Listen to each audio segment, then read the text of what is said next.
Erev Tov, bonsoir. Donc cette semaine, nous allons aborder un sujet qui est fondamental, qui est au cœur même de l'histoire du peuple juif, qui n'est pas un sujet de société, qui n'est pas un sujet qui touche l'univers des relations, qui pour certains pourra sembler être un sujet qui a trait à la religion. Mais on va essayer de voir et d'ouvrir les choses de manière plus large, qui est donc la notion du Shabbat. Qu'est-ce que le Shabbat? Pourquoi alors j'ai choisi ce sujet? Vous savez que cette semaine, nous allons lire donc le texte dans lequel la Torah nous relate les 10 commandements, les 10 paroles exactement, Aseret Adibrot. Et au cœur de ces 10 paroles se retrouve donc le commandement qui a trait au Shabbat. Et nous savons que le Shabbat occupe dans l'économie de la vie juive une place prépondérante, une place centrale. Et on va essayer de comprendre qu'est-ce qui se joue au fond derrière cette mitzvah, qu'est-ce qui se cache. Tout d'abord, on va citer un midrash. Le midrash dit la chose suivante, que lorsque Dieu créa l'univers, il inscrit le rythme de la nature dans l'univers du 7, et c'est entre autres la raison pour laquelle on se retrouvera avec donc cette semaine à 7 jours. Et dit le Zohar, dit l'enseignement de la Kabbale, chacun des jours de la semaine trouvera un associé avec un autre jour de la semaine. Et donc le Zohar crée un certain nombre de liens entre les différents jours de la semaine, mais le seul jour qui ne trouve pas d'associé sera donc le 7e jour, c'est-à-dire celui du Shabbat. Et alors, dit le texte, le Shabbat se présente devant le Créateur de l'univers et dit « Mais moi je suis seul, les 6 autres jours de la création se sont associés les uns avec les autres, et moi je me retrouve seul. » Et à ce moment-là, la réponse du Créateur de l'univers est la suivante. Ton associé n'est pas dans les jours de la semaine, il est dans l'histoire, et son nom c'est Israël, le peuple d'Israël. Soit dit en passant de manière très intéressante, je vous propose de faire un petit exercice. Tous les vendredis soirs, on dit le texte du Kiddush, et quand on dit le texte du Kiddush, celui-ci commence par les mots Yom HaShishi, 6e jour, Vayochulu HaShamayim Va'aretz V'chol Tzevaam, et se termine à ce moment-là la création de l'univers. Alors, vous allez prendre le terme de Yom HaShishi, qui veut dire le 6e jour. Le mot Shishi se finit par la lettre Yud, d'accord? Shishi s'écrit Shin, Yud, Shin, Yud. Et donc, la dernière lettre du mot Yom HaShishi est un Yud. Vous allez prendre ce Yud, vous allez l'entourer, enfin ne faites pas de sa Shabbat, faites-le en semaine, et vous allez compter 7 lettres. Et vous allez constater de manière très curieuse que la 7e lettre, c'est un Shin, un Sin, qui est la seconde lettre du mot Israël. À partir de là, vous allez recompter à nouveau 7 lettres, et vous allez trouver le Aleph. Vous recompterez à nouveau, vous trouverez la lettre Resh. Vous compterez à nouveau 7 lettres, vous trouverez le Aleph. Vous compterez à nouveau 7 lettres, vous trouvez l'Amed. Et donc, de manière assez sympathique, on appelle ça de manière un peu codée, on retrouve donc, à partir du Yom HaShishi, qui est le début du texte du Shabbat, le mot Israël qui est accolé complètement à ce texte avec cet intervalle régulier de 7 lettres entre les lettres qui composent le mot Israël. Ce qui est au passage, certains diront c'est un heureux concours de circonstances, n'est-ce pas, qui corrobore cet enseignement du Zohar, qui nous dit que donc l'associé par excellence du Shabbat, c'est Israël, donc que l'on retrouve arrivé donc dans ce texte à la fin. Mais ça, c'est juste, on va dire, un petit bonbon, un petit supplément. C'est, comment ils appellent ça dans les films?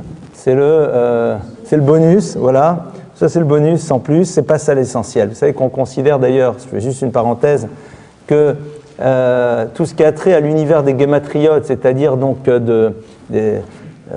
qu'on joue un petit peu avec les lettres et leurs valeurs numériques, avec toutes sortes de découvertes assez passionnantes d'ailleurs parfois, eh bien on appelle ça par parot la chokhma, c'est-à-dire les condiments de la sagesse. C'est-à-dire c'est pas ça l'essentiel, ça c'est le bonus, c'est le plus, c'est le truc sympa quoi. Mais l'essentiel se situe ailleurs.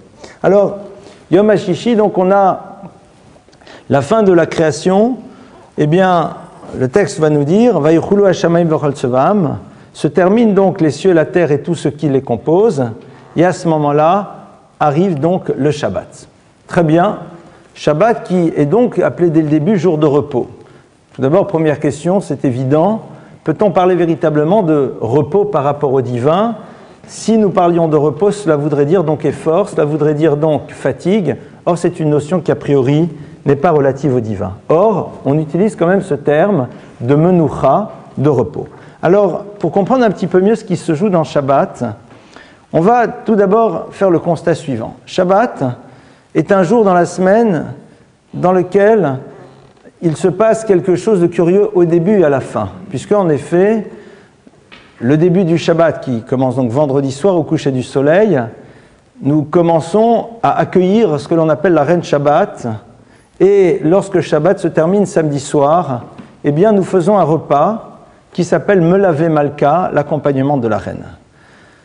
Différents textes, et ils sont multiples, nous renvoient à cette idée que le Shabbat c'est une entité, c'est-à-dire nous n'arrivons pas un jour qui s'appelle le samedi, et puis comme c'est sympathique alors on va dire le Shabbat samedi, en 3 mots, hein, mais on arrive à une entité qui s'appelle Shabbat. Et cette entité qui arrive, qui s'appelle Shabbat, nous allons l'accueillir, nous allons donc faire exister le Shabbat dans notre vie, et nous allons l'accompagner. Pour donner une image, essayez de vous représenter une personne qui, le soir du Seder de Pessah, aurait oublié d'acheter des matzot. Alors bien sûr, elle est un peu ennuyée parce que le soir de Pessah, on mange des matzot, des pains azimes. Bon, elle va chez les voisins sont serviables, ils lui en donnent, la personne se sent un petit peu gênée, mais elle va quand même faire son Seder. Imaginez par contre que les parents de quelqu'un lui annoncent qu'ils vont lui rendre visite et que ceux-ci arrivent à la gare, qu'ils ne voient pas leur enfant les chercher, qu'ils vont à la porte de la maison, qu'ils toquent, que celui-ci leur ouvre à peine la porte et dès qu'il rentre, il s'installe avec son journal et se désintéresse complètement de leur présence. Il y a ici quelque chose de légèrement méprisant de ces personnes qui sont de la famille, qui sont venues, qui se sont annoncées, qui ne sont pas accueillis et lorsqu'ils arrivent, sont à peine regardés et l'enfant vaque à des occupations totalement différentes. Eh bien, avec cette image, un peu simpliste peut-être, nous avons au fond l'enjeu de ce que veut dire recevoir le Shabbat. Le Shabbat est considéré comme une entité. Si on appelle Shabbat Malketa, Shabbat la reine, c'est pas juste pour faire des effets de style, c'est parce que nous avons besoin de comprendre qu'il y a ici quelque chose qui vient nous rendre visite, et cet élément qui vient nous rendre visite, eh bien, nous allons révéler son importance à travers l'effort que nous allons faire pour pouvoir l'accueillir, l'accompagner et la raccompagner à la fin de sa visite. Lorsque l'on prend le temps d'être dans l'accueil, lorsque l'on vit pleinement le contact avec la personne lorsqu'elle est avec nous, lorsqu'on prend le temps de la raccompagner, on a montré la valeur et l'importance de cette chose-là. Le Shabbat est donc une entité. C'est un moment, c'est quelque chose même qui va au-delà du temps. On va voir un texte qui dit la chose suivante. Lorsque Dieu, alors je vais vous lire le texte ici, au moment du don de la Torah, Dieu appelle le peuple d'Israël et leur dit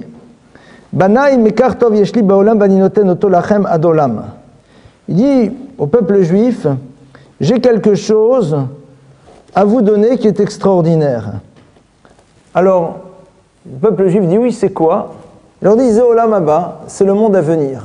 C'est-à-dire le monde dans lequel, lorsque l'individu sera débarrassé de sa dimension physique, il jouira d'un plaisir infini. D'ailleurs, j'ai fait ma fangue à l'ourcher, comme dirait l'autre, j'ai dit il jouera parce qu'en effet, c'est aussi la notion du jeu. Jeu, J-E-U. Pourquoi? Parce que le jeu procure un plaisir en tant que tel, non pas juste à travers le fait qu'on réalise quelque chose, mais regardez un enfant jouer. L'enfant, au moment où il joue, il est en train d'avoir du plaisir parce qu'il est en train de jouer. Il ne produit rien. L'acte de jeu lui procure un plaisir.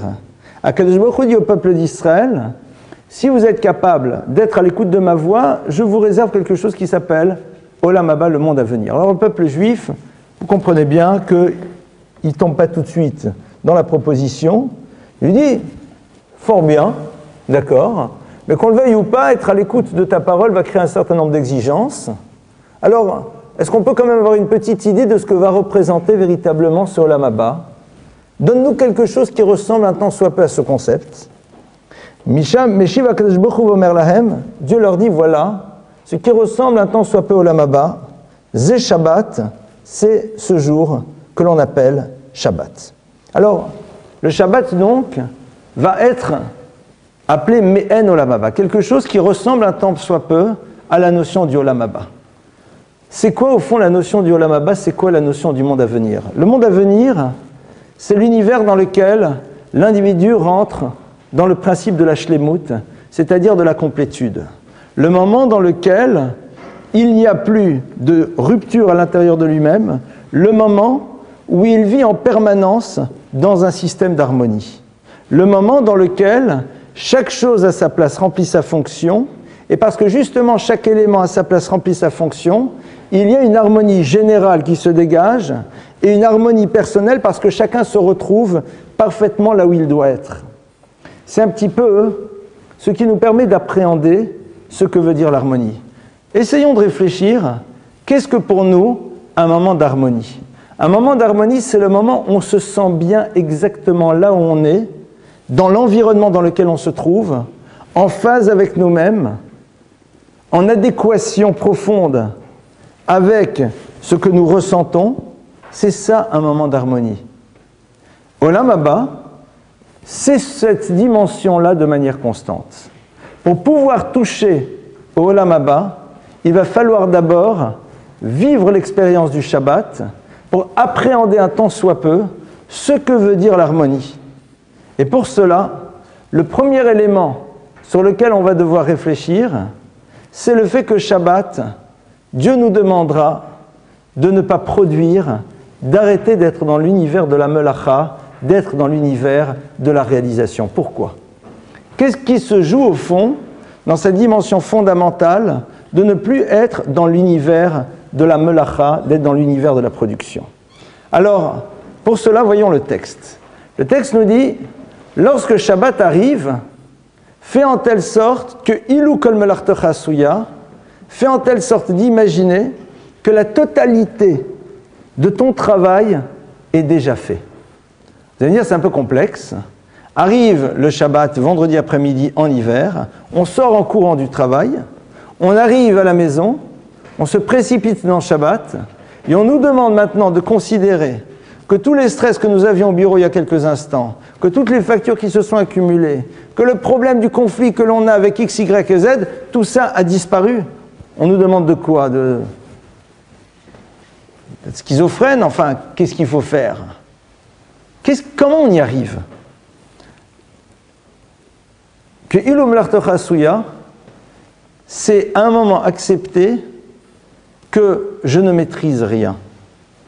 Décider que les choses sont déjà réglées alors qu'elles ne le sont pas, c'est me dire de toute façon, il y a quelque chose qui me dépasse et qui ne m'appartient pas dans la manière de résoudre les problèmes, dans la manière de gérer l'existence dans sa dimension complètement physique. J'interviens dans mon monde, j'agis et je fais un certain nombre de choses, mais quand arrive Shabbat, en m'arrêtant de produire, en considérant dans ma tête que plus rien n'existe, ce n'est pas du tout une forme on ne part pas dans un trip, on dit de toute façon, je considère que tout est réglé.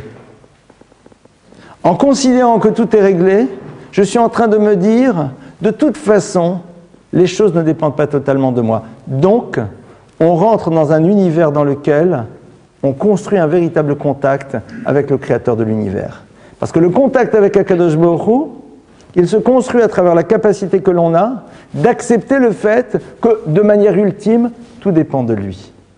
En acceptant que tout dépend de lui, on crée un lien permanent. Et Shabbat, au moment où Shabbat arrive, c'est exactement ce que nous sommes en train de dire. J'arrête de produire, ce que j'ai produit va suffire, et de toute façon, l'histoire ne m'appartient plus, elle est quelque chose qui ne dépend pas exclusivement de moi. Donc, on rentre dans une relation différente au monde et aux choses. Et c'est en cela où le Shabbat déjà nous nourrit, parce qu'à partir du moment où l'on accepte que de toute façon les choses ne dépendent pas totalement de nous, alors on vit de manière beaucoup plus sereine les choses. Lorsque quelqu'un pense que tout dépend de lui, alors il est en permanence dans l'angoisse de savoir s'il a fourni tous les efforts nécessaires, s'il a fait tout ce qu'il faut pour que ça marche. Et si ça ne marche pas, il va falloir trouver un coupable qui seront soit les autres, soit ses propres incapacités. Lorsqu'arrive Shabbat, l'homme est en train de se dire, de toute façon, il y a une partie qui ne m'appartient pas. Moi, j'essaye de faire, voilà, jusqu'à vendredi, j'ai travaillé, jusqu'à vendredi 16h15, j'ai travaillé, donc j'ai fait ma part, et voilà, me l'artiasouya. Maintenant, c'est terminé. Ah, qu'est-ce que je vais retrouver dimanche? On verra. Mais de toute façon, dans ma tête, j'ai décidé de fonctionner autrement. Et c'est en cela où Shabbat, déjà, commence en premier lieu à nous nourrir. L'univers du Shabbat va se subdiviser dans deux dimensions. Dans la dimension de ce que l'on appelle Zachor et dans la dimension de ce que l'on appelle Shamor. Zachor et Yom HaShabbat, souviens-toi du jour du Shabbat, va-t-on dire. Shamor et Yom HaShabbat, et garde le jour du Shabbat. Double dimension, celle de la Shmira, qui est celle de créer une vigilance pour ne pas être dans un univers de production, et celle de la Zechira dans laquelle nous allons faire un certain nombre de choses pour nous rappeler ce que veut dire véritablement Shabbat. A priori, on ne voit pas l'intérêt. Si déjà Shabbat, nous nous empêchons de produire, c'est-à-dire si Shabbat, nous sommes dans un rythme, dans la relation à l'économie et aux choses radicalement différentes, c'est évident que nous savons que nous sommes Shabbat. Je ne suis pas en train de cuire, je ne suis pas en train de conduire, je ne suis pas en train de faire toutes sortes de choses, donc c'est évident que je suis dans Shabbat. Or, le texte me dit non. La Shmira, le fait de garder le Shabbat, n'enlève en rien l'obligation par ailleurs d'être zocher, c'est-à-dire de se rappeler du jour du Shabbat. Mais je m'en rappelle vu le constat que je fais sur ce que je ne fais pas aujourd'hui. Or non. Il y a une mitzvah de Zechira qui est laquelle? Qui est d'accomplir tous les commandements positifs liés au Shabbat, qui sont entre autres le Kiddush et l'obligation de prendre du plaisir le jour du Shabbat à travers toutes les consommations et les moments agréables que l'on peut y vivre. C'est quoi cette notion de Zechira? Et d'ailleurs, souvent, on oublie qu'il y a cette obligation de Zechira. Et qu'est-ce qu'elle veut dire? Alors, est-ce que l'idée, c'est que Shabbat, il faut se faire un bon couscous ou un bon tchoulet, suivant les origines? Qu'est-ce qui se joue là-dedans? On a l'impression qu'il y a quelque chose qui, brusquement, est un petit peu surprenant là-dedans. C'est un peu réducteur. On est déjà dans l'univers de la spiritualité. On est dans l'univers dans lequel la relation au monde et au divin est radicalement différente. On est dans le Olam Haba, et puis ça y est, là maintenant, on rentre dans les recettes de cuisine, et ça a l'air d'être presque trivial. En vérité, il y a un texte qui va encore plus loin. Il dit « Kol ha'me'aneg et ha-Shabbat, zoche v'nochel nachala beli metzarim » Cette personne-là a le mérite d'avoir et d'hériter quelque chose, beli metzarim, qui est sans limite. Ça veut dire quoi? C'est-à-dire qu'il y a, à l'intérieur de l'expérience du plaisir que l'on va faire dans Shabbat, qui est d'accomplir cette mitzvah de Zechira, quelque chose qui dépasse le temps. Pourquoi? Shabbat est un moment qui est en dehors du temps. Shabbat est un moment dans lequel, en effet, nous ne nous inscrivons plus dans l'univers de la matérialité tel qu'on a l'habitude de la vivre de manière générale, mais un univers dans lequel nous allons utiliser ce que Dieu a mis à notre disposition pour pouvoir vivre l'expérience du plaisir, mais d'un plaisir qui ne nous renvoie pas au monde dans lequel nous sommes. C'est quelque chose d'assez paradoxal. C'est-à-dire, on va nous dire, en tant qu'être humain, tu as besoin pour te sentir bien de vivre l'expérience d'un plaisir qui passe à travers tes sens. Et ce plaisir-là, tu dois le vivre le Shabbat pour pouvoir essayer de ressentir un tant soit peu quelque chose qui serait du domaine du plaisir mais qui est sans limite. Comment est-ce que je suis dans un plaisir sans limite quand celui-ci n'est pas contingent au temps? Il y a des règles figées. Dans ce monde-ci, pour pouvoir vivre un plaisir matériel de manière constante, il faut que je m'investisse, il faut que je produise, il faut que je fasse un certain nombre de choses. Et donc, il y a toujours un moment d'arrêt, puisque entre le moment de plaisir et le moment du nouveau plaisir, il va falloir que je m'investisse pour pouvoir me donner le moyen de vivre le nouveau plaisir. Shabbat, on me dit non. Shabbat, on me dit, en vivant ce plaisir, tout en sachant que tu ne peux produire, tu essaies de t'imaginer qu'est-ce qu'un plaisir qui est sans limite, parce que n'ayant pas besoin de t'investir pour pouvoir ressentir à nouveau une expérience de plaisir. Et donc c'est la raison pour laquelle cette notion de Zachor est si fondamentale. Elle est fondamentale parce qu'elle va nous permettre de toucher un tant soit peu l'univers du plaisir dans lequel je ne me pose pas la question et de demain, comment ça va se passer et comment je vais faire pour qu'il y en ait encore. Ça, c'est ce qu'on doit vivre pendant une période de 25 heures. Pendant 25 heures, on doit toucher du doigt cet univers dans lequel la préoccupation de ce que l'on doit investir pour pouvoir vivre les choses n'est pas présente. Pourquoi ? Parce que ce n'est pas juste que l'on ne produit pas, mais le texte va plus loin. Il nous dit « Mimtso chevtsecha vedaber davar ». Il nous dit « Shabbat, tu ne peux même pas penser, ni même parler de tout ce qui a trait à ton travail. » C'est quelque chose qui n'a pas à rentrer dans ton esprit. Parce que la préoccupation de ce que l'on va devoir faire nous renvoie à ce monde de la production. Et donc nécessairement, on ne peut plus vivre l'expérience, pleinement l'expérience de ce plaisir dans lequel on ne se pose pas de la question du renouvellement de celui-ci. Il y a que même dans la tête, le travail, on n'y pense pas. On n'y pense pas, c'est un travail que l'on doit faire d'apprendre à ne pas penser au travail. Et là, la va très loin.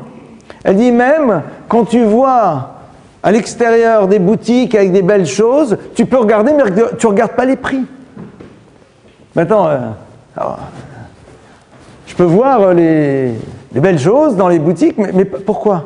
Parce que qui dit prix, dit nécessité d'investir pour pouvoir avoir. Et donc te renvoie au fait, mais est-ce que j'ai ce qu'il faut ? Qu'est-ce qu'il va falloir que je fasse pour l'avoir ? Et donc amoindrit ton plaisir. En deux mots, ce que tu vois dans les boutiques, ça n'a pas de prix, c'est-à-dire, concrètement, tu sors de ce système.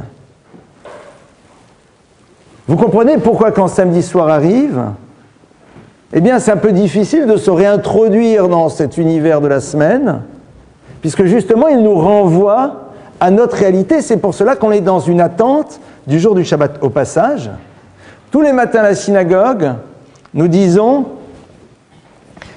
un psaume différent qui correspond au jour de la semaine. Et en introduction à ce psaume, qu'est-ce que l'on dit ? On dit « Hayom Yom Rishon B'Shabbat » « Hayom Yom Sheni B'Shabbat » Voici, nous sommes le premier jour du Shabbat. C'est-à-dire le point de référence étant le Shabbat, nous sommes le premier jour du décompte qui va nous amener au Shabbat. Nous sommes le second jour qui va nous amener. Hayom Shlishi B'Shabbat, Revi B'Shabbat, Rami Shishi B'Shabbat. C'est-à-dire que le point de référence vers lequel on tend, vers lequel on aspire profondément, c'est Shabbat. Et toute la semaine est organisée autour de cette tension. Pourquoi ? Parce que quel moment plus extraordinaire que celui dans lequel on fait cette expérience de ce qui va être un tant soit peu, ce plaisir qui ne nécessite plus d'investissement, mais qui est une constante, qui est quelque chose qui va nous remplir, et ce, sans arrêt. C'est la raison pour laquelle il est intéressant de voir quoi ? Que le début du Shabbat commence avec quoi ? Avec des chants. C'est intéressant de voir que le début du Shabbat commence même avant le chant de l'Echou Noranena, de l'Echadodi, Mizmor Shir le Yom HaShabbat. Regardez tous les textes, tous les psaumes du début, c'est chaque fois Allons, Noranena. Le Ranen, c'est un chant, Mizmor Shir, un cantique pour un chant, l'Echadodi, tout ça, ce sont des chants. Mais juste au début, c'est quoi ? Dans la tradition kabbalistique qui a été reprise par les communautés séfarades et par les communautés chassidiques, on va dire quoi ? On accueille le Shabbat en disant le Shir HaShirim. Shir HaShirim, le cantique des cantiques, le chant des chants. Pourquoi ? Parce que l'univers du chant, c'est celui dans lequel on exprime quelque chose qui n'arrive pas à trouver des mots pour pouvoir être exprimé. Le chant, c'est l'expression d'un ressenti profond et c'est quelque chose donc qui est intimement lié à cette dimension de plaisir. Shir HaShirim, qui est l'expression de l'amour que l'on va ressentir dans cette relation de proximité avec le Créateur, qui ne peut pas se dire avec des mots, mais qui est quelque chose qui va se chanter. Comme on va dire, Yishakeni Minchikot Piu, on parle des baisers que s'échangent le peuple d'Israël et Akadosh Baruch Hu, expression de ce ressenti d'amour profond que l'on vit au moment où Shabbat rentre. Pourquoi ? Parce qu'on est dans quelque chose qui dépasse l'univers du plaisir définissable, quantifiable, exprimable, c'est quelque chose qui est bien au-delà de ça. Ça, c'est donc j'ai envie de dire, le point de départ de ce qui va nous amener en Shabbat. Et donc, Shabbat, c'est au fond le moment où nous allons pénétrer pleinement l'univers de la Rouchaniout, l'univers de la spiritualité. Et c'est vrai que si on regarde Shabbat du début jusqu'à la fin, on nous demande pendant ces 25 heures d'avoir des préoccupations qui sont radicalement différentes que celles que l'on peut avoir de manière générale. Ce qui est sûr, et ce qui est très intéressant, c'est de voir que comme malheureusement, souvent cette dimension-là a été complètement occultée, Shabbat se réduit à un moment convivial et sympathique, j'ose l'espérer en tout cas, en famille, dans lequel il y a une forme de rituel, dans lequel on prend un verre de vin et auquel on parle, d'accord, on parle le verre de vin. Donc il y a des éléments qui sont là, mais les conversations, les échanges sont tout sauf l'univers de la spiritualité. Ils ont parlé de ce qui se passe dans le monde et recommenter à nouveau ce qui était abondamment commenté pendant la semaine. Et puis surtout, même si on en parle, ne pas introduire dans ces paroles-là quelque chose qui soit de la spiritualité. Comment on peut introduire? Alors les gens pensent que la spiritualité, c'est quoi? Ça serait en permanence de parler de paroles de Torah. Why not? Bien sûr. Mais c'est aussi essayer, même lorsque l'on évoque des sujets qui font partie de l'univers, d'en tirer quelque chose qui nous amène à penser différemment notre vie, qui nous élève. Se positionner par rapport à certaines choses. Comment nous pensons cette chose, comment nous y réfléchissons, qu'est-ce qu'elle veut dire? Ramener même les événements qui ont pu avoir lieu dans la semaine et dont on peut éventuellement parler à une réflexion sur la manière dont la Torah voit les choses. Ce n'est pas juste un moment de convivialité, c'est un moment d'élévation. Et c'est vrai que lorsqu'arrive Shabbat, on dit Ba'a Shabbat Ba'a Menoucha. Quand Shabbat arrive, c'est la notion de la Menoucha. Menoucha, c'est quoi? On a vu, traduit au début par repos, mais j'ai envie d'aller plus loin. La notion de Menoucha, c'est une certaine forme de sérénité. Vous savez, on est dans un rythme, et puis à un moment, tout s'arrête. Regardez d'ailleurs la fébrilité de la veille de Shabbat, et puis à un moment, l'heure est là, on allume les bougies, ça y est. Tout s'arrête, le rythme est radicalement différent, on ne peut plus rien produire, on se pose, on prend le temps de se retrouver, et à partir de cela, on va apprendre aussi à retrouver les autres. Par quoi que Shabbat commence? On a vu par des chants dans l'univers de la synagogue, et à la maison aussi, bien sûr, c'est évident, c'est pour ça qu'à la table de Shabbat on chante, mais aussi par ce fameux allumage des bougies. Ces deux bougies qui symbolisent Zachor Veshamor, les deux dimensions du Shabbat. Il y a à la fois celle de le proclamer, de s'en rappeler, et en même temps Shamor, le fait de le garder, c'est-à-dire le fait de préserver cette dimension particulière de cette journée. Le moment dans lequel on reçoit cette reine, on reçoit la personne que l'on aime le plus, et donc à ce moment-là, vous imaginez bien qu'on se débarrasse de tout ce qui peut empêcher un contact avec cette personne. Essayez d'imaginer un khatan et une kala, un fiancé et une fiancée, après leur mariage, dans ce que l'on appelle Cheder HaYichud, la chambre dans laquelle ils s'isolent pour la première fois. Après la choupa, ils se retrouvent. Ils ont enfin cette liberté de se retrouver dans une certaine proximité. Vous imaginez, c'est un moment beau, c'est un moment fort, c'est un moment particulier. Et à ce moment-là, que se passe-t-il? Le portable du khatan sonne, il prend le portable, il dit à Kala, excuse-moi, c'est mon meilleur copain. J'ose pas imaginer la suite. Quand arrive Shabbat, c'est exactement la même chose. C'est Cheder Yichud. On est nous, la famille, Akadosh Baruch Hu, notre famille élargie, nos amis, point. Ça y est, personne ne fait intrusion. On est ensemble. On est ensemble. Ça y est, l'univers extérieur reste à l'extérieur. Il est à l'extérieur. Si vous êtes médecin urgentiste et de veille et de garde, bon, mais en dehors de ces cas extrêmement définis par la halakha, le monde extérieur reste à la porte.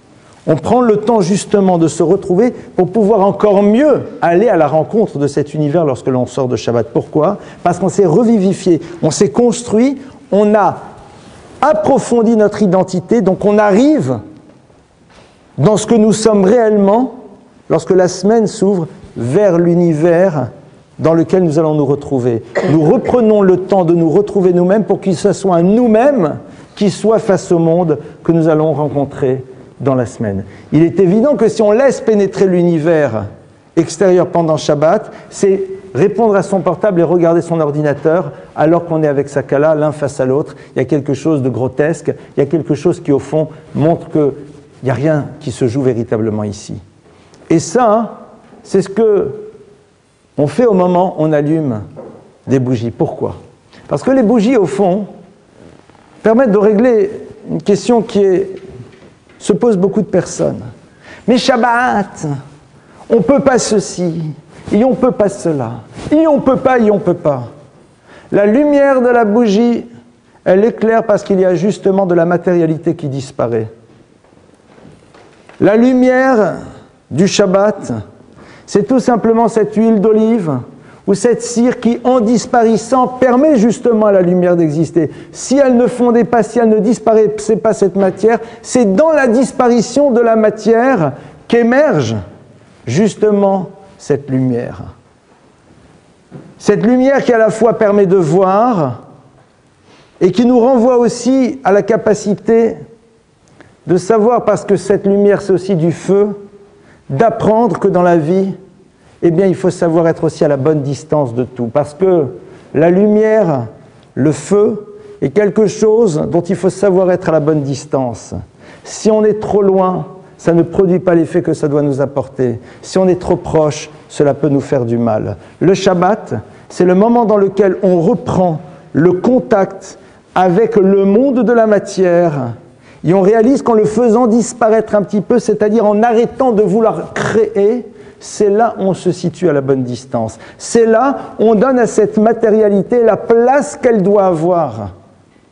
Pas trop et pas suffisamment peu, exactement au bon endroit. Il y a les 6 jours de maasé, il y a les 6 jours de création, c'est sûr.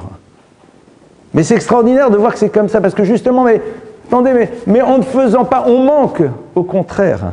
C'est là où tu éclaires quelque chose. C'est-à-dire, à la fois, tu illumines, tu permets de regarder, tu vois vraiment le monde, tu vois vraiment les choses, mais en même temps, ça te renvoie à cette symbolique que maintenant, à travers l'expérience du Shabbat, tu vas apprendre à faire émerger quelque chose qui te renvoie à la nécessité de savoir être à la bonne distance. La lumière, le feu, si on n'est pas à la bonne distance, peuvent soit ne rien nous apporter, soit au contraire nous faire extrêmement mal. Si on sait être à la bonne distance, alors au contraire ça nous apporte tout. L'éclairage, la chaleur et tout ce qui va autour. Ça c'est donc un point. Et ce qui est intéressant, c'est de voir que c'est la femme qui a l'habitude d'allumer les bougies. Si la femme n'est pas à la maison, c'est au mari de les allumer, il n'y a aucun problème. Mais pourquoi c'est à elle de le faire? Parce que justement le féminin, c'est encore mieux que le masculin, savoir à un moment s'arrêter pour se repositionner sur la valeur exacte des choses. Nous les hommes, notre problème, c'est qu'on rentre dans un monde de production dans lequel on se confond avec ce que l'on produit, on existe à travers ce que l'on a produit. Et la femme, elle nous renvoie à l'idée de nous dire, mais attention, tu n'es pas ce que tu as produit. Ce que tu produis n'est pas ta carte d'identité, c'est une nécessité de l'existence. Sois à la bonne distance par rapport à ta production, à ton outil de production avec tout ce que ça t'apporte. Le féminin est là pour nous renvoyer à cette réflexion sur cette notion. C'est vrai que si le féminin n'est pas présent à l'instant, l'homme doit le faire. Mais c'est vrai que la femme l'aide beaucoup à savoir remettre exactement les choses à leur place, savoir être à la bonne distance et surtout savoir montrer qu'au fond, c'est parfois dans la disparition de l'importance de la matérialité que se situe véritablement ce qui nous illumine et ce qui réchauffe. Ça, c'est déjà par ça que Shabbat commence. Et c'est vrai que Zachor v'Shamor, cette double dimension qui est égale, c'est-à-dire les deux sont aussi importantes. Les deux sont aussi importantes. Après, on rentre dans Shabbat et on dit Shalom Aleichem. Shalom Aleichem, j'ai entendu un jour un enseignement absolument merveilleux de la rabbinite Young Rice, qui était venue à Paris il y a plusieurs fois. La rabbinite Young Rice, vous savez, qui est une ancienne de Bergen-Belsen, et qui a dit une phrase extraordinaire. Elle a dit, c'est curieux, Shalom Aleichem. Elle a dit Shalom Aleichem. Alors là, on parle aux anges. Shalom Aleichem, Que la paix soit sur vous, Malaché Hacharet, Malaché Hachalom, anges qui servent, anges de paix.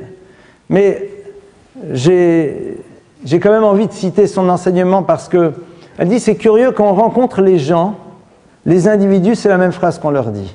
Si demain je rencontre une personne que je n'ai pas vue et qui arrive de quelque part, que je ne connais pas, que je connais comme vous voulez, cette personne est seule.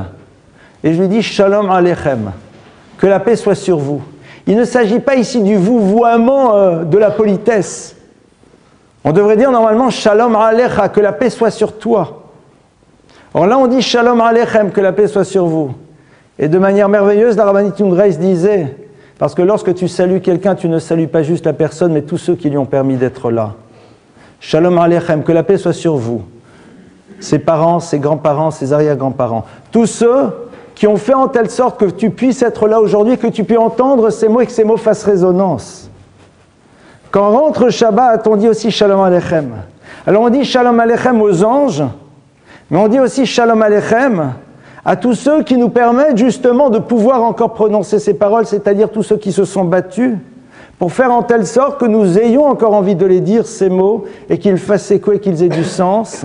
Et même si parfois certaines parenthèses ont eu lieu dans notre histoire, il est évident que si nous nous retrouvons à dire de nouveau ces mots-là, c'est que quelque part dans une histoire bien plus ancienne, on a fait ce qu'il faut pour que malgré les parenthèses, on se retrouve à cet instant T.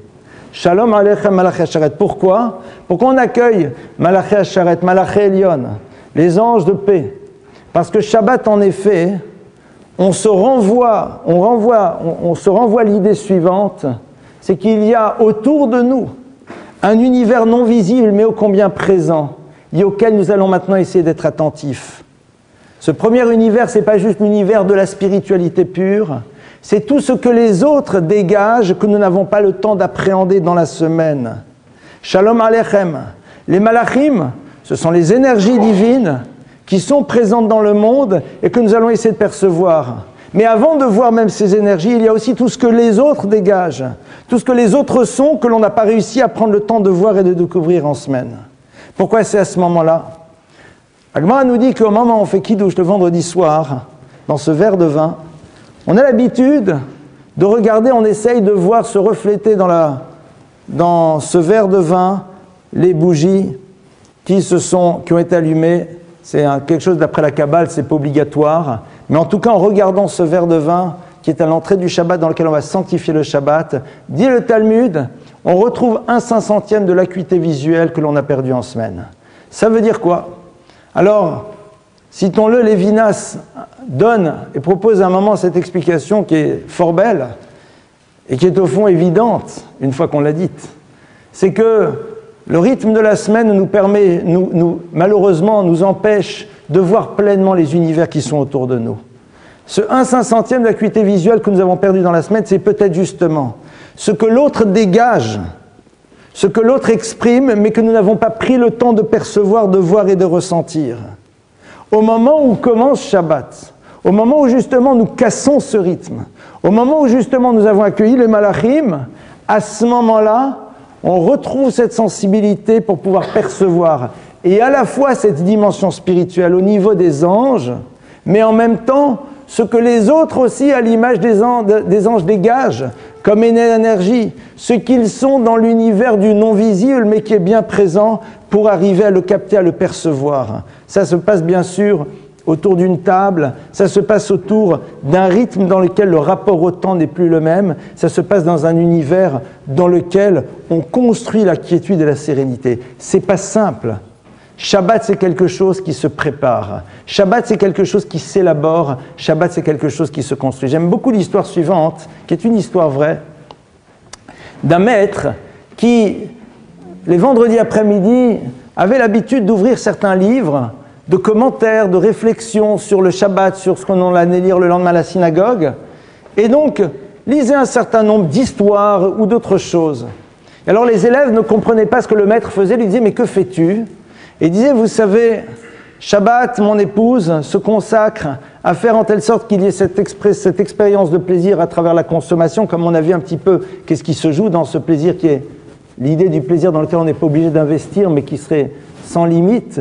Il est normal que je me prépare aussi à investir pour pouvoir donner un autre type de plaisir dans cette table de Shabbat, c'est-à-dire un moment dans lequel on partage une parole de Torah, un moment dans lequel on raconte une histoire, un moment dans lequel, pardonnez-moi, on se prépare à être à l'écoute. Alors bien sûr, on a l'impression qu'on est dans un univers idyllique, des images d'Épinal, et puis peut-être que certains se rappellent de certains Shabbats dans lesquels c'est tout sauf cela. C'est des ambiances un peu plus stressantes, un peu plus tendues, dans lesquelles on est là parce que ça se fait, et puis après, tout le monde part dans ces univers. C'est comme tout. Une rencontre, ça se prépare. Et c'est quelque chose sur laquelle il faut du temps. Certaines personnes diront, moi aujourd'hui je ne me vois pas garder le Shabbat. D'abord sachant qu'en gardant le Shabbat, c'est plutôt le Shabbat qui nous garde. Mais je ne me sens pas. Soit parce que l'expérience que j'ai pu en faire à un moment de ma vie a été suffisamment malheureuse pour que je n'ai pas envie de la reproduire. Soit malheureusement, comme ça se passe souvent et c'est bouleversant et c'est tellement difficile, cette expérience-là, vécue seule dans la solitude de ma chambre, est extrêmement difficile. Comment voudriez-vous que j'ai envie de la refaire de manière régulière? Et c'est pour cela que, encore plus aujourd'hui, ouvrir sa table pour qu'à Shabbat il y ait du monde, c'est fondamental. Il faut sortir un petit peu des systèmes occidentaux dans lesquels, si on n'a pas invité la personne 3 semaines avant, alors elle ne vient pas. Il n'y a rien de plus agréable que quelqu'un qui débarque à la maison et qui vous appelle vendredi soir en disant « j'arrive ». Vous voulez offrir à quelqu'un du bonheur, appelez-le vendredi à 10 minutes avant, en disant « je ne sais pas où aller, est-ce que je peux venir chez toi ?» C'est un vrai moment de bonheur. Voilà, t'arrives, quoi. On va partager ce moment. Ça, c'est... Ou alors, parce que de par son quotidien, il n'arrive pas à se projeter. Alors, rappelons-nous que l'appétit vient en mangeant et qu'on a parfaitement le droit de faire Shabbat pendant 2 heures et de vivre cette expérience de manière suffisamment forte pour imaginer qu'on aimerait la vivre un peu plus, mais ne pas avoir peur à un moment de ressentir cela et de rentrer maintenant dans un autre univers, dans un autre cadre. Le passage du Shabbat est un passage capital qui pour certains se fera en 15 jours, pour d'autres en 2 ans.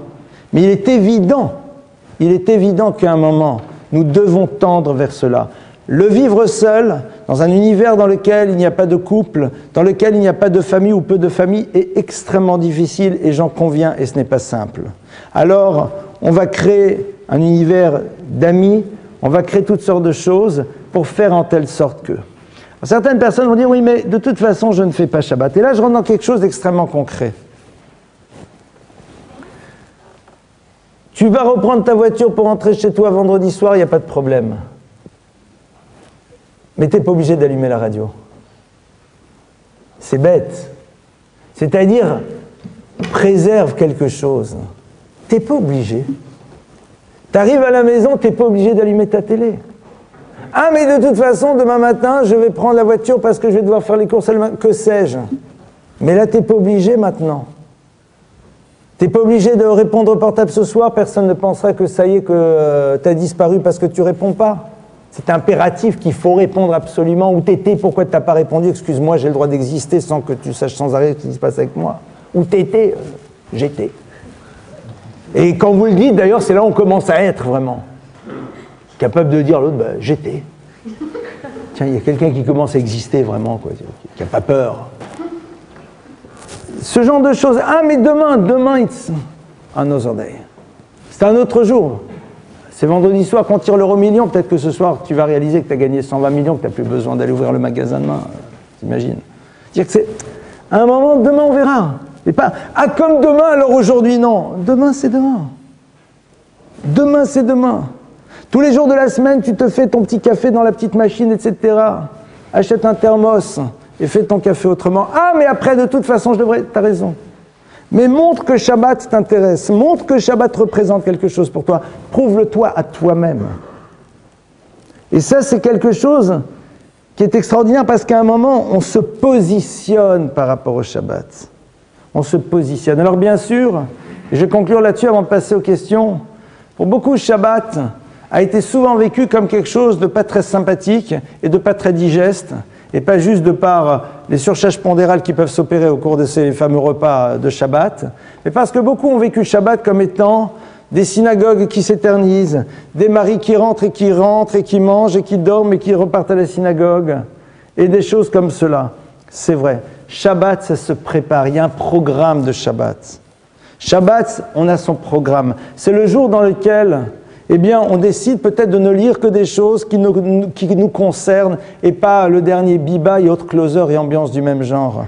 J'ai rencontré une personne et qui n'était pas Shomeret Shabbat pendant longtemps, qui aujourd'hui l'est et qui est dans une joie incroyable de le faire. Quelqu'un qui est dans la vie active, c'est-à-dire pour qui s'organiser Shabbat, et qui me disait l'autre jour que suite aux événements qui s'étaient passés à Toulouse l'année dernière, elle avait décidé, à la mémoire de ses enfants qui n'étaient plus là, Shabbat, de ne plus lire toutes ces bêtises que l'on n'a pas besoin même de lire d'ailleurs en semaine, mais de se consacrer à des lectures plus enrichissantes. Ça peut être intéressant, ce genre de petites choses que l'on décide de mettre et qui montrent que l'on sait que l'on est dans un jour particulier.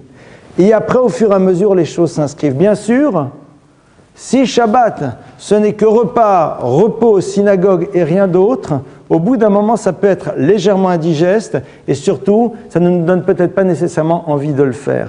Mais sachons qu'à un moment, on peut réinscrire ou inscrire tout court l'idée du Shabbat à l'intérieur de nous. C'est un positionnement, c'est un choix. C'est Me'en Olam Haba, c'est là où nous nous touchons à quelque chose qui est du domaine de la vie future, au domaine d'un moment de spiritualité pleine et entière à l'intérieur de notre vie. Quand vous allez en Israël et que vous allez dans des villes comme Bnei Brak, Kiryat Sefer, qui sont des villes qui s'arrêtent au moment du Shabbat, ce sont des expériences extraordinaires. Ce sont des univers dans lesquels on découvrira sûrement des choses qui nous déplaisent, il n'y a aucun problème, aucun système n'est parfait. Mais apprenons à voir d'abord les choses qui vont pouvoir nous nourrir et pas les choses qui nous empêcheront de voir ce qui pourrait nous nourrir. D'accord ? Vous avez une première sonnerie, comme à l'époque du temple de Jérusalem. On sonnait pour dire aux gens, attention, Shabbat arrive. Et puis là, vous voyez encore quelques voitures qui passent rapidement dans les rues, une seconde sonnerie, et une ville entière s'arrête ou revit. Alors, ce sont des images fabuleuses. Bnei Brak est une ville dans laquelle il y a des dizaines de milliers d'enfants. Vous voyez dans les rues sortir des milliers de personnes, d'enfants, qui se promènent, qui vont à la synagogue, des petites filles qui se promènent entre elles, qui discutent, etc. On vit 25 heures en dehors du temps. Vous sortez le soir, les gens se promènent, vous entendez ça chante ici, ça chante là. C'est une ville entière. Bnei Brak, c'est presque 100 000 habitants. Vous avez aussi certains quartiers de Jérusalem, mais dans cette ville de Bnei Brak, c'est encore plus perceptible. Il y a quelque chose d'assez... C'est une ville, en même temps, une forme de grand village. Ressentir un petit peu. Et après, vous savez à quoi on se rend compte que samedi soir est arrivé ? C'est incroyable. À l'odeur de l'essence des premières voitures qui roulent. C'est incroyable comment ça purifie l'air, techniquement parlant. Dans Shabbat, samedi soir, vous sentez que Shabbat a redémarré. On sent déjà l'odeur de la pollution qui rémerge. Pendant 24 heures, il n'y a plus de pollution. Alors bien sûr, c'est pas toujours quelque chose d'idyllique.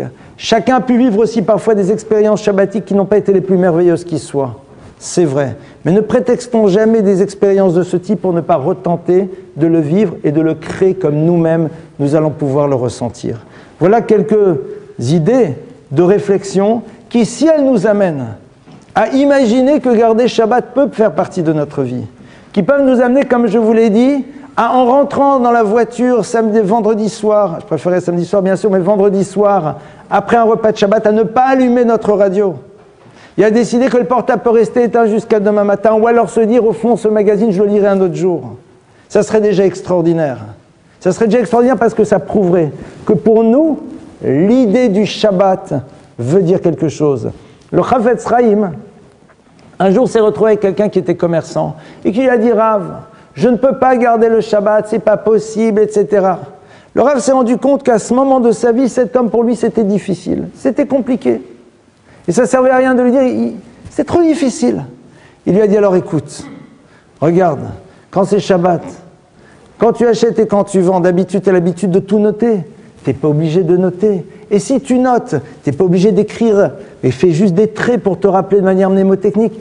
Essaye de te rappeler à ce moment-là que c'est Shabbat, même à ce moment où tu travailles. Fais quelque chose qui te rappelle que tu fais attention, c'est Shabbat. En semaine, je vais écrire vendu tant et tant de choses. Aujourd'hui, il fait juste 3 traits pour te rappeler que tu as vendu 3 pommes de terre.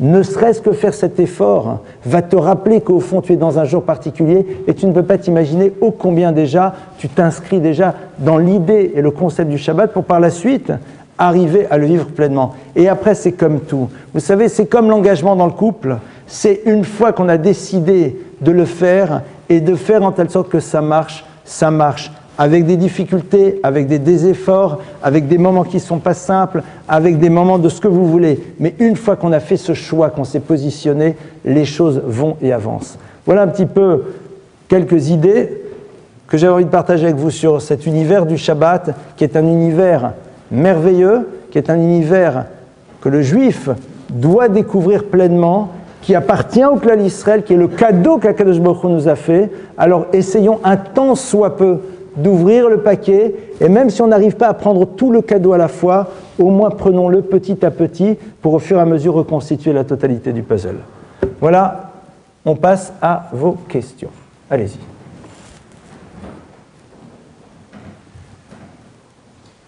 Pas de questions? C'est beau? Oui.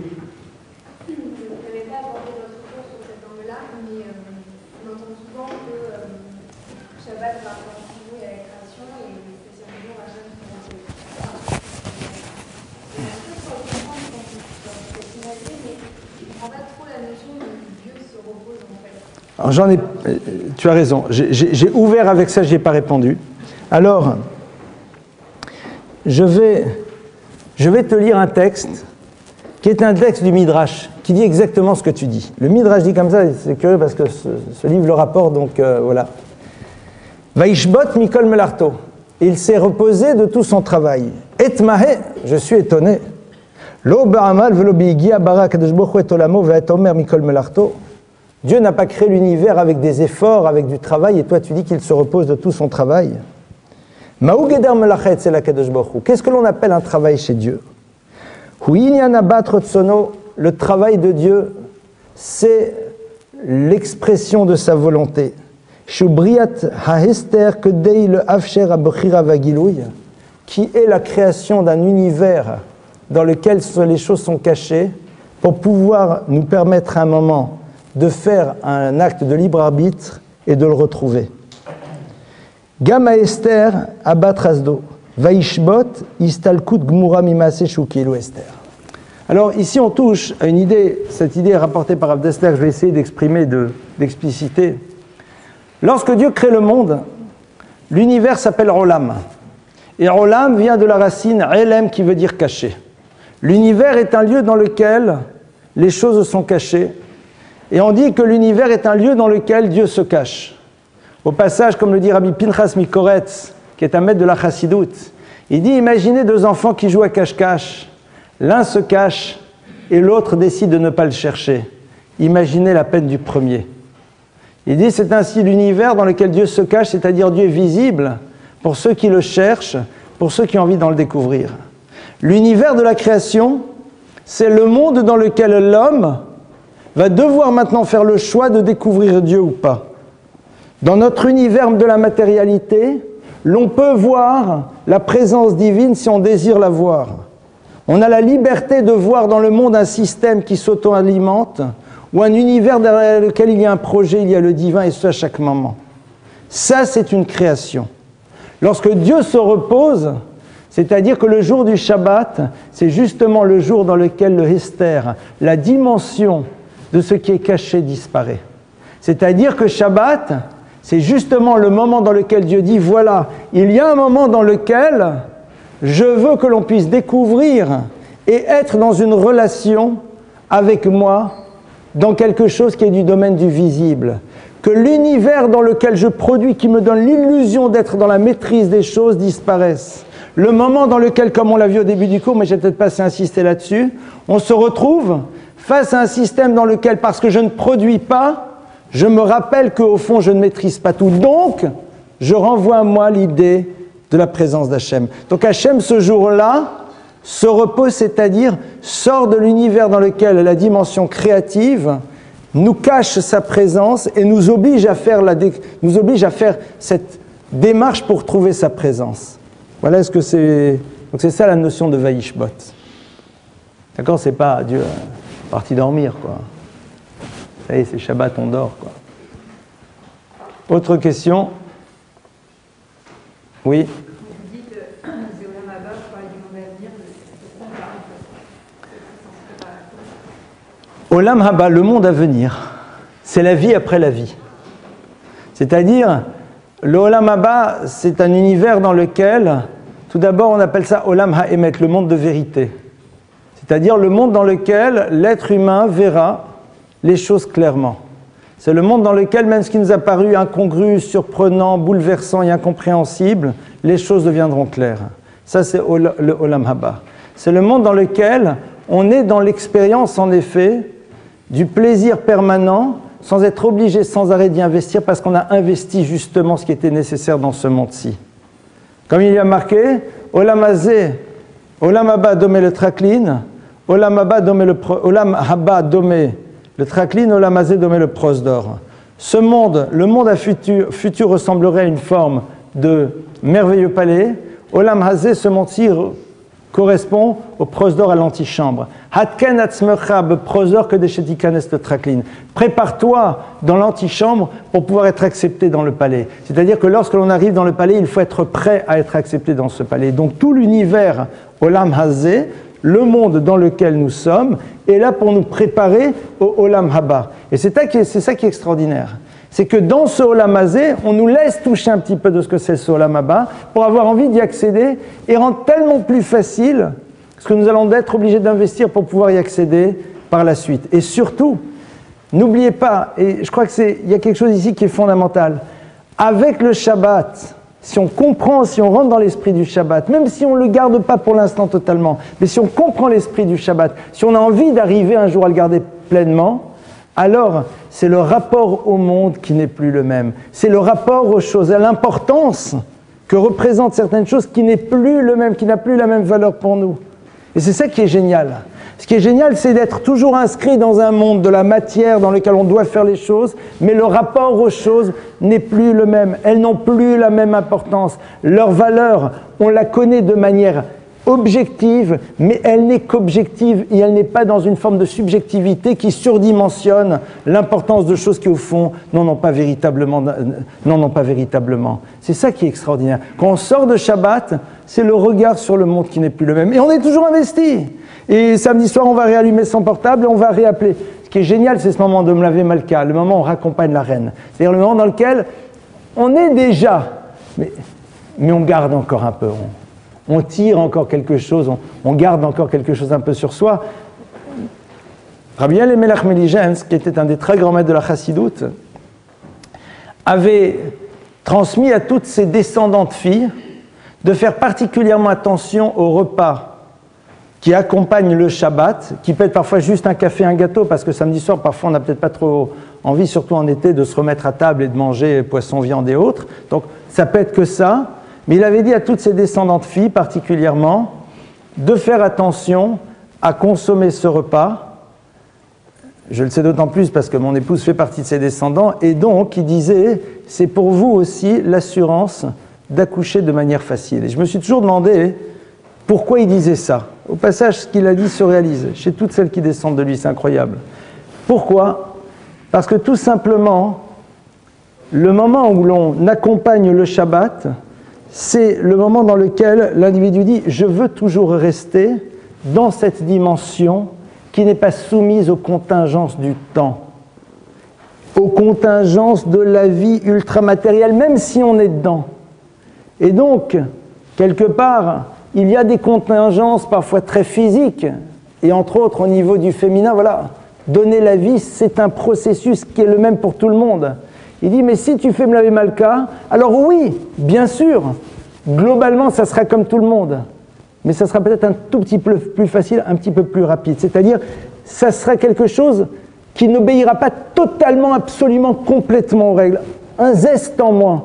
Pourquoi ? Parce que justement, tu veux prolonger cette dimension dans laquelle on est encore un petit peu à l'extérieur du monde, totalement de la matière exclusivement dedans. C'est-à-dire, c'est un petit peu là où les choses peuvent se jouer.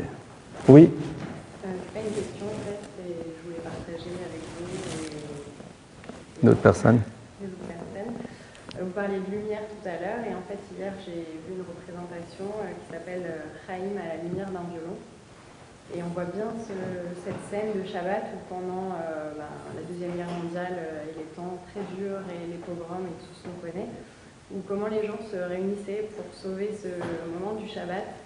Et c'est une représentation très très touchante. C'est l'histoire de Chaim Lipski, un grand violoniste, qui s'est sauvé grâce à la musique, au violon. Et c'est en ce moment, j'ai pas d'action pour. Non, mais c'est très bien de faire partager, au contraire. C'est entre le théâtre et l'opéra. C'est très beau moment de musique et on comprend la lumière de l'être humain juif au final, au-delà du Shabbat. C'est sûr, vous avez des choses à partager. C'est vrai que le lien entre les deux, c'est fondamental.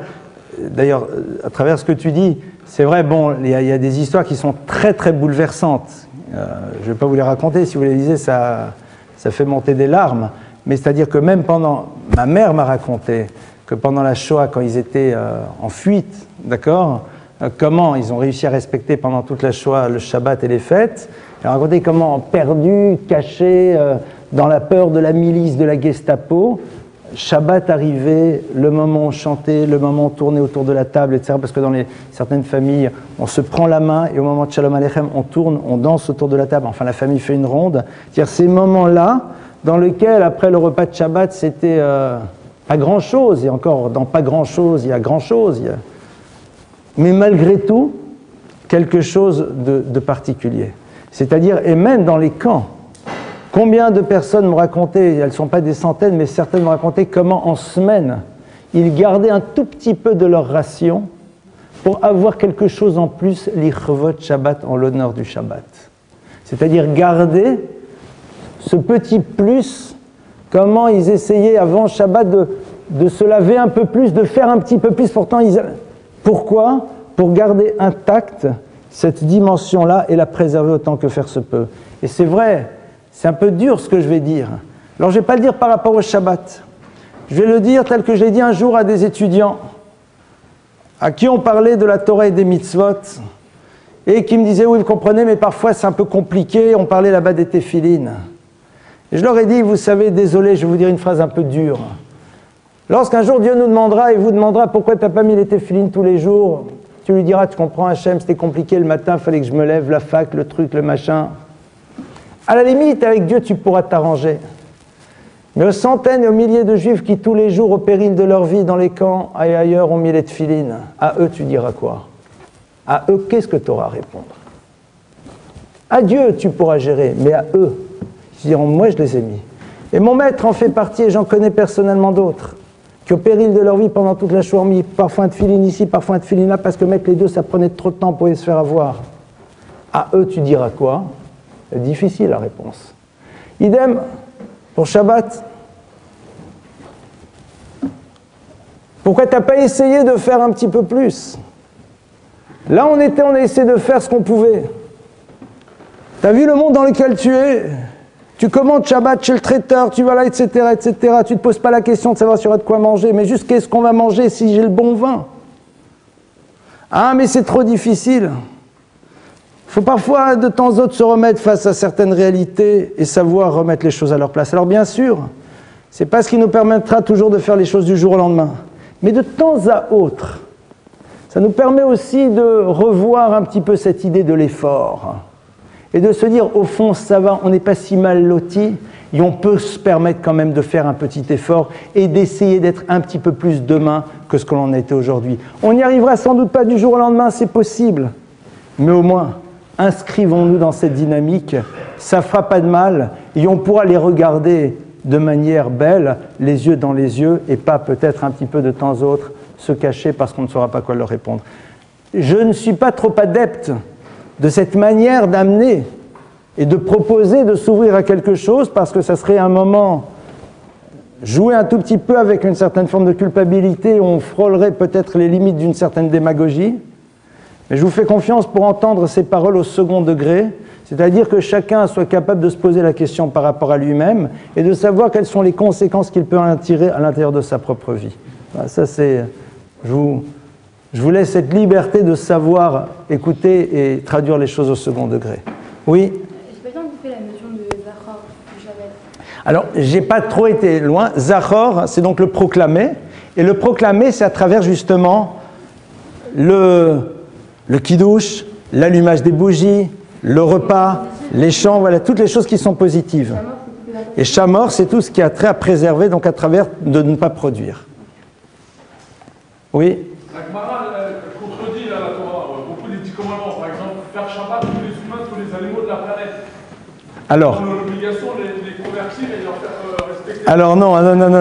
Alors très bien, je te réponds. Alors tu as... La Gemara aussi, c'est détruire une partie de l'humanité en refusant de les convertir. Rabbi, c'est bon, t'as posé, laisse-moi parler maintenant, si ça ne te dérange pas. Ouais, t'as appuyé. C'est la Gemara. Alors, je résume la Gemara. d'accord. Alors, très bien. Ils font Shabbat, ils seront je sais pas quoi s'ils font Shabbat. Alors, là... Beaucoup, hein. Mais t'as parlé, maintenant c'est à moi de parler. C'est gentil, merci. Donc, alors, quand Shabbat... Non, c'est moi qui m'occupe, rassurez-vous, tout va bien.